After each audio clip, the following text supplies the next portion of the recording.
rêvait de sa fille toutes les nuits, toujours la même chose, une grange, de la terre, et la voix de Maria qui disait « Maman, je suis là !» Angleterre, 1827. Dans le petit village de Polstead, une jeune femme disparaît. Maria Marten, 25 ans, n'est jamais rentrée chez elle après avoir donné rendez-vous à son amant, William Corder. Maria devait le retrouver dans une vieille grange, connue sous le nom de Red Barn, la Grange Rouge. Corder lui avait promis mariage. Elle croyait qu'ils partiraient ensemble pour commencer une nouvelle vie. Mais après ce jour-là, plus aucune nouvelle. Très vite, Corder quitte le village.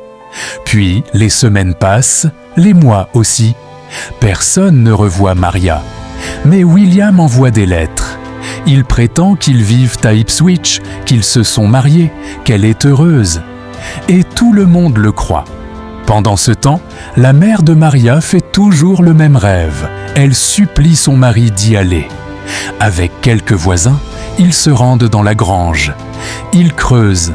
Sous le plancher, ils découvrent un morceau de tissu bleu. Puis, un corps, celui de Maria Marten. William Corder est arrêté peu après. Il vivait à Londres sous une fausse identité, avec une nouvelle épouse.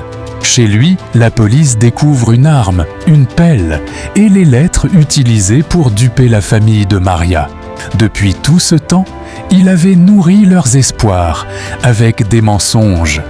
Le procès fait scandale dans toute l'Angleterre. La salle est bondée. Les journaux s'arrachent l'histoire de cette mère guidée par le fantôme de sa fille.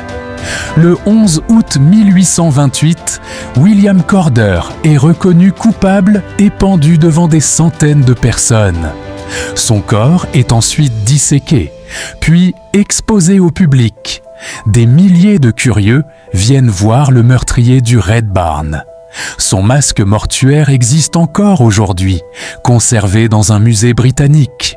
2 siècles ont passé. Mais à Polstead, on parle encore de Maria Marten.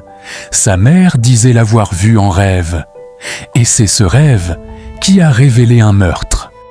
C'était presque une histoire.